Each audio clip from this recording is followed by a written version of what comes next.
Welcome to the Way to Go podcast. I'm Bill McMinn. Along with me is Adam Page, both pastors at Eagleville, talking about humility today because I think it's such an important topic. And I heard one time that humility is not thinking about yourself less, is not thinking about yourself at all. So yeah. I think there's some fact to that. You know, it's just like, it's not about me. It's just I'm going to worry about other people. I'm not going to worry about how I look or anything like that. Just be humble. Yeah, I think it's one of those tricky characteristics that everybody kind of wants to have in their own life. To be humble. So I think that's what we'll be able to take a look into today. Yeah, for sure.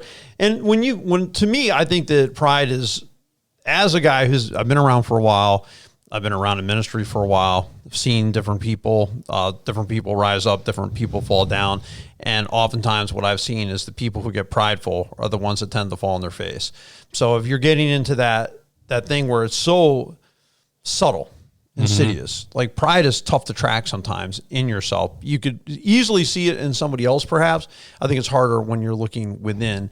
And so something I always prayed about and try to keep track of because I realize how it can kind of sneak up on you. But to me, there are some aspects of pride which I think are okay. And so my question is there ever a good aspect of pride? Human pride. Yeah, I think so. Talk about taking pride in your family and what they've accomplished. And seeing people maybe that you've spent time investing in, right, and seeing the improvements that they've made in their life, whether it's mentally, physically, or spiritually.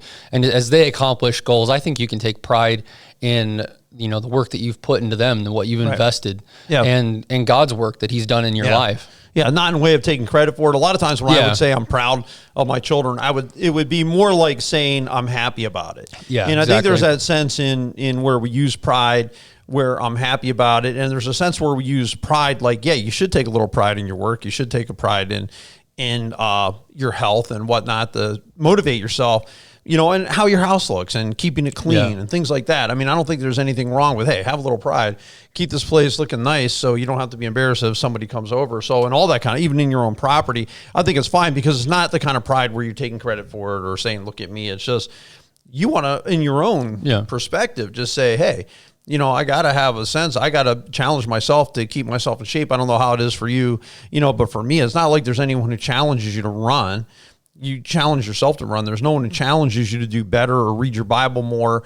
Typically, you do that yourself. I mean, you got to be challenging yourself to say, no, I want to be spiritually fit. I want to be physically fit and to be doing these things. I don't think there's, anything wrong with that.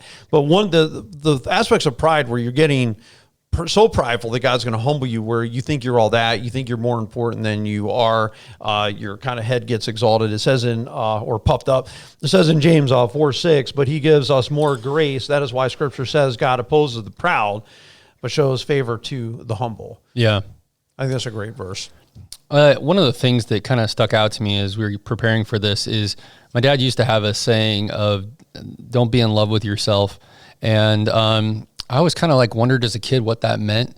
And he pointed out there was this football player that owned a string of Burger Kings, and he had the Burger King logo up on a billboard, but then he had a picture of himself, from the 70s when he was a football player. And I kind of understood that of being in love with yourself, just having so much pride with what you've had instead of, pride in your employees and what they've done and how well they did it for them. So this verse does make sense that God does oppose us that are in love with ourselves, but He shows, favor to those that are humble and they give care for others. Right. So maybe don't have selfie city, on your Facebook wall. I see that as an Instagrammer. I really spend way more time on Instagram than I do on Facebook. And, I'm managing the pages that I have and trying to keep up with it. But you see who you should follow and who you shouldn't, and who's following you and things like that. And sometimes you'll see that where you'll see one thing. That's all it is selfies of themselves. Yeah. Which is, a lot more prideful than just pictures of your cat and dog. I'm not a fan of either, unless somebody just having dog pics or cat pics or themselves pics. I like to see the stuff that's going on in the world. I don't care if people put themselves in scenes, what I'm saying? A waterfalls or a cityscape, whatever. I think I'm fine with that. But God's going to knock the prideful down. And it says in the Bible too that you shouldn't even praise yourself. And I think that's a sign of pride when we want to tell somebody how good we are. And this is one thing that I've found in life. If I'm really as good as I think I am, I don't need to say it because people already see it. But no amount of me saying it ever going to make you think it if you don't see it already. So if you don't think that I'm good at something, me telling you is not changing your opinion. Yeah. Right? Yeah. So you might as well, I think there's a lot of wisdom when the Bible says, hey, let somebody else's mouth praise you and not your own mouth. I think there's a lot of wisdom to that because it's pointless. For me, praising myself is absolutely meaningless. I don't even need to, because if I'm already doing a good job, people saw I was doing a good job, I don't need to say anything about it. Yeah. I think that's important, even in ministry and in life, of having a team aspect. That it's not all about one person. Sometimes people get exalted to the point of celebrity, right? Whether it's in the business world or it's in, church, right? Instead of having that team aspect and, praising those who work alongside of you, right? And what they do, right? I think that builds you all up as a team instead of one person specifically. Right. No, I would agree. And I think the humble give credit too. In 1 Corinthians 4:7, for who makes you different from anyone else? What do you have that you did not receive? And if you did receive it, why do you boast as though you did not? Yeah. Right. So here's Paul. It's like, well, why are we boasting about stuff? Like everything we have, we receive, we got from God anyway. All of our talents, all of our abilities. So to me, it's always pointing people back to God and saying, hey, it goes back to the Lord. It's almost like amuses me sometimes, and I understand why people say it, and they should say it.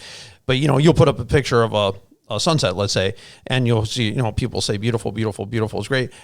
Like, I can't actually say thanks for that. Although sometimes there's a temptation if someone says your picture is beautiful, thanks. I'm like, but I didn't make the picture. Yeah. That's like, all I did was take a picture of what God put there. It has nothing to do with me. I just photographed it. I didn't create the colors. I didn't create the way it looks. It just is what it was. And that's all God's stuff, not my stuff. So then I'll say, yeah, it was indeed, or yeah, it was a great day. And if they say something else where I think it's appropriate to say thanks, I'll say it. But I like to point credit back to God, not take credit. So I think that's an important part of humility. I remember reading this book, Man in the Mirror. It's an older book by Patrick Morley, and he gave the example of like a balance beam as far as pride and humility, that you trying to stay on one side of it and have biblical pride on one side and have biblical humility, not going too far off and being self-deprecating and putting yourself down in humility, and not the other side, lifting yourself up too high, but kind of that balance beam of life of living it, in a biblical way of thinking others, like you said in the beginning, above ourselves. Right. Absolutely. So, and I think too, if you're, since everything comes from God and he needs credit, I'm not going to take it. And I think too, if people are doing things for applause, in other words, what the motivation is, because God knows the motive. I just read that actually in the Proverbs, where God weighs the motive of the heart and he knows why we do what we do.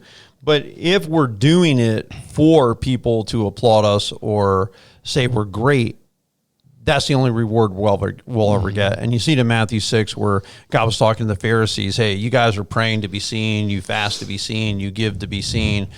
That's the only reward you'll ever get. Yeah. What you really get rewards for the things you did. You didn't do it to be seen. You just did it because that's what God wanted you to do. It had nothing to do with getting applause for it, and it's not your motivation. Because I think that for those who wait for the motivation or the applause of people, they're going to be disappointed because they're going to get frustrated because they're not getting it. Where if you look at it and say, no, I'm just doing it for God straight up, it doesn't really matter if I get applause for it or not, because if God's happy with it, that's good enough.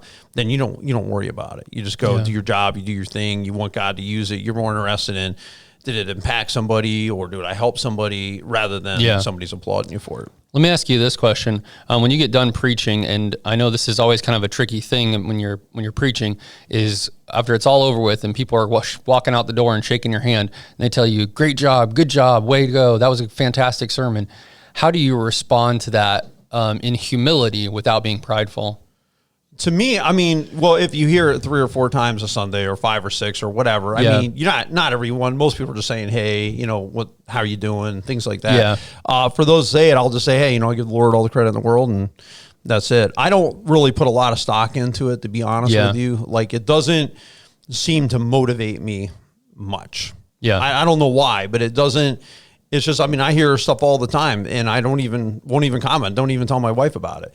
People might write a nice letter or something. It's just, I think it's nice they say it, and don't get me wrong. I mean, I appreciate it. I think that all you want to know is it made a difference. Yeah. That's all that I'm looking for. If you feel like you're off and you're not really impacting lives, then I would be disappointed. Yeah. Because I would feel like, man, maybe you weren't praying enough, or you didn't hit the right chord, or you weren't clear in what you're saying, because it doesn't seem like anyone's really moved. But if people are moved and their lives are changing, that's more what I'm looking for than somebody saying, hey, great job. Because I don't know, it's just.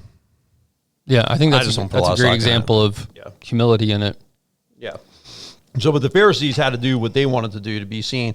And I think too, there's nothing wrong with, like, to me, I've expressed it this way. As a photographer, you are definitely, social media is built for people like myself. You know what I mean? If you are a photographer, you have great platforms, because you have Instagram's a great platform for it. Facebook's a great platform for it. And likes are your currency. So the currency of how well you're doing, or how a photo is doing, is how many likes you get, because you want people to be able to see it and want people to be able to enjoy it and appreciate it and so on and so forth. But I also realize, and that's all that will ever be. It's not going to be an eternal reward thing.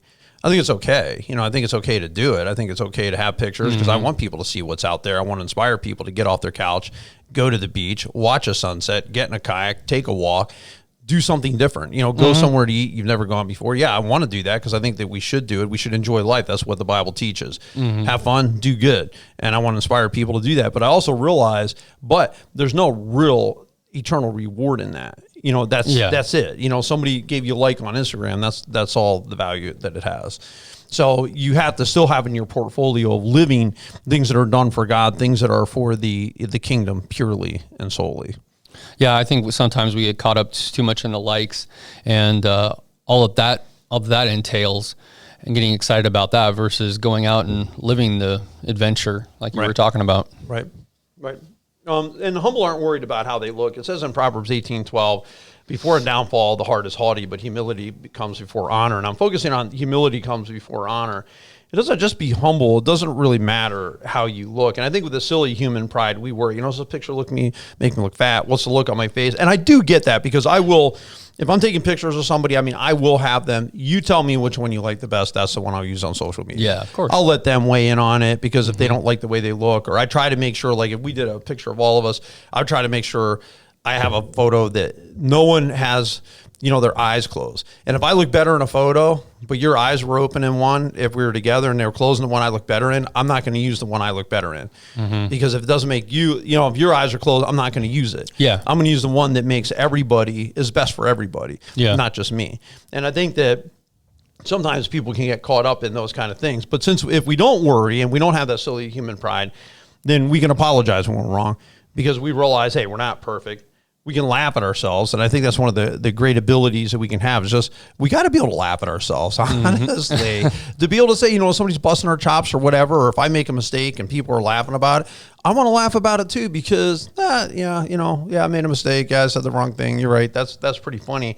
I don't want to take myself so seriously that I can't laugh about that stuff. If I break something, if I drop something, if I trip up, if I foul up, and they're going to make fun of me for it, my buddies, then I'm going to laugh it off and say, and have a good time, because it makes you more likable. It makes you more relatable to the crowd that you're with, because I'm certainly going to bust on my pal if they do something, so I want to be able to be humble enough that I'm not going to worry about that silly human pride, because humility is going to pay off.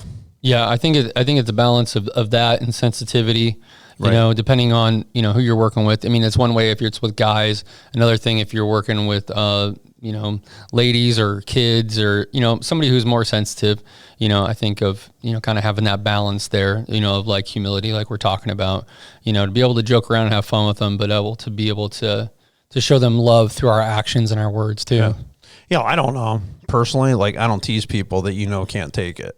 If I think you can take it, I'll tease you. If I don't think you can take it, I just don't. But I'm not worried about that as much as just for me personally. I want to be able to say, as a humble person, I can foul up and you laugh at me.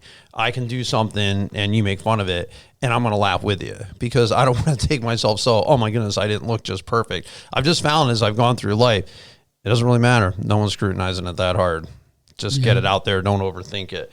I think, too, don't lose sight of others in humility. Philippians 2:3-4. Do nothing out of selfish ambition or vain conceit. Rather, in humility, value others above yourselves, not looking for your own interest, but also each of you to the interest of others. And you don't want to lose sight of people. And I think sometimes in pride, people lose sight of their friends. because they're so self-invested and so much thinking about themselves, they lose sight of the importance of sending that person a text or keeping in touch with them or just doing the basic relationship maintenance, and things start to fall apart after a while. And I think that can be a dangerous thing where that'll cost you in the long run. So we can't get so full of ourselves that we're not thinking about other people, or, we're so special that, we don't really need to put work in our marriage because we're just so good. We're such a great spouse. We don't really need to try anymore. I think, man, that is a dangerous way to think. Yeah, I think that's a dangerous road to go down, especially with your spouse. To be able to, admit when you're wrong, and even in things where you're not sure if you were wrong, being able to kind of take the brunt of it and let that be done, and to apologize for it, especially as the man, and to be able to move on and move forward and help your wife feel loved and cared for, and have the husband feel respected, in the family. Well, I had a player, he thought he was so good on my soccer team when I was coaching that he didn't need to practice. He would tell me that routinely. I don't need to practice. I don't need to work hard because I'm so good. I don't have to. And it's that pride and arrogance. Yeah. This was a person, and it might not surprise you to hear, they did not get along well with their team. Yeah. You know what I'm saying? Because that kind of thinking carried on to a lot of other areas where being unteachable, being uncoachable, you're asking them to do certain things for the benefit of the whole team. It wouldn't matter. They wanted to do what they wanted to do because they were just that great in their own mind that they didn't need to listen. They didn't need to practice. They didn't need to try hard. It was a huge mistake because I feel like you're not going to get respect just because you're good. You're also going to get respect because you work hard, because you lead the way, because that's your personality and your nature. That's all also important. So to them not to try, I saw as a big issue. And again, for me not to try in relationships or not to work and put effort into it is foolish if I think, well, you should just, just like me just because. I'm like, no, you should, if you're going to like people, you're going to like them because they're likable. You know what I'm saying? They actually did something meaningful in your life or encourage you in some way, right? Yeah. I mean, you can't stop trying. And also don't always think you're right. Proverbs 13:10, where there is strife, there is pride. But wisdom is found in those who take advice. So I like that, where there is, not that I like people causing strife, but I like the concept that puts it very clearly. If you have pride, you're going to have strife. Where there's wisdom, you have taking advice, because those who are prideful just can't listen to other people. They just can't seem to hear what they're saying and really put it into effect, where I want to be the kind of person where I'm going to learn. When someone comes to me and says, well, man, my experience has been, you do that, this is what's going to happen. You do this, this is going to happen. I want to listen to that. And I've seen a lot of problems come, actually, people not listening and taking advice and then getting upset when it blew up in their face. And you're like, I told you that was going to happen. You know what I'm saying? But you were so prideful, you just didn't want to listen.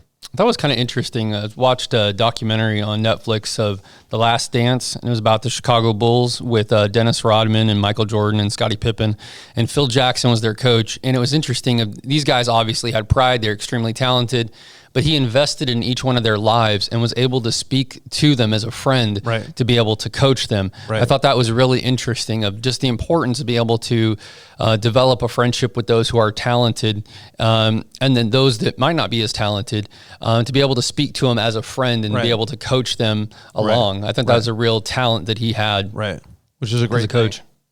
Well, it's always, like you said, it's always teamwork anyway. Proverbs 14:9, fools mock at making reparation, but there is goodwill among the upright. And I like this concept too, because you're gonna mock at making reparation. What? I have to make something right? I did something wrong? No, I didn't do anything wrong, but there's goodwill among the upright. In other words, they're willing to make it right.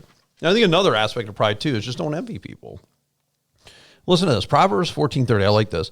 A heart at peace gives life to the body, but envy rots the bones. And when I look at this kind of envy and this heart at peace, that at times comes from pride. It's the keeping up with the Joneses. It's thinking that you need to have everything that everyone else has, or their success, or whatever it is they have. Just be content with the things that you have. And your life's going to be way more at peace to say, I don't need what they have. I just need what God gave me, and I can be happy with that. Yeah. It's a beautiful thing. I was just talking to my daughter about that this morning, that it's not about keeping up with the Joneses or what everybody else has, but it's about the relationships that we've been given. And to be able to enjoy those. And I think it's so hard because we live in a society of social media that we're constantly comparing ourselves on Instagram or on Facebook, but to be able to say, God's gifted me for what I have, and reminding ourselves, we are blessed to be where we are and Right. who we have in our life. Right. No, I would agree 100%. And we hope as you've listened to this, it'll be helpful. Again, humility is something that God blesses, is something that we want to have. We don't want to think of ourselves as being all that in a bag of chips, as I always heard it said, but just be a humble person and just be glad for the things you have. Get out there and help others, do for others, and look out for their interests, and your life will go much better. You guys all have a great and awesome week.